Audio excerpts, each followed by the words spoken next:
Hello and welcome. David Montemayor here, your favorite therapeutic life coach. Today I have an important topic to discuss with you, something I don't see a lot of people talking about. Okay, we notice online, a big topic nowadays is boundaries, speaking your truth, right? Being who you are, owning who you are, stepping into that. And all of this is great stuff, but there is a line in which even boundaries can become toxic. Yes, I said it. A word not everybody wants to hear. But it is important for us to realize that even boundaries themselves can become too extreme. Let's look at this through a case study with Colin from Rhode Island. Hey David, I've been following your content for a while now, and I'm really struggling with a concept I haven't heard you mention. So I was a notorious pushover for over 30 years of my life, and I started to learn about boundaries. Things started to get better, but then I started noticing serious fights with my friends, my family, and even my wife has recently called me an asshole. I don't understand. I was told boundaries were going to make my life better and more free, but it seems like conflict is at my door at every moment. What's going on? Am I a prick? What's happening with me? Well, my friend Colin, you are stumbling upon toxic boundaries.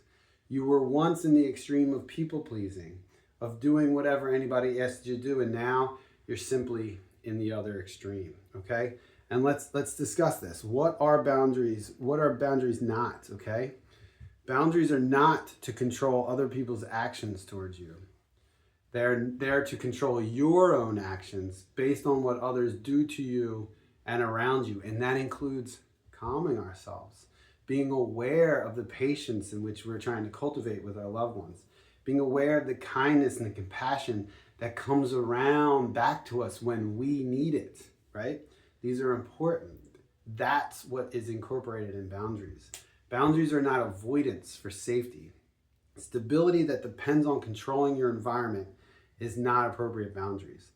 Boundaries are not necessarily a green light to speak your truth, and boundaries are not all or nothing. I can't tell you how many times I hear people say, oh yeah, I cut that jerk out of my life. I don't know. Sometimes I think that's given up. Sometimes I'm not sure that's the courageous thing to do. And obviously there are various different examples, and sometimes cutting people off is exactly what you need to do. And I encourage that.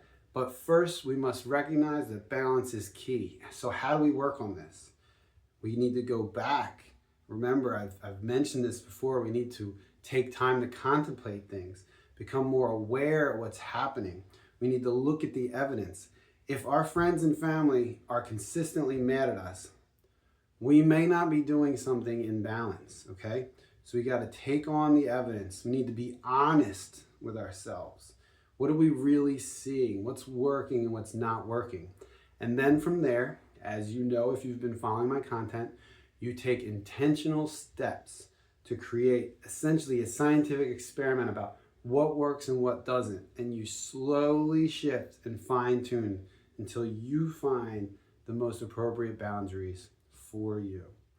Thanks again for listening. Please share, please like, send this to someone who needs to hear it.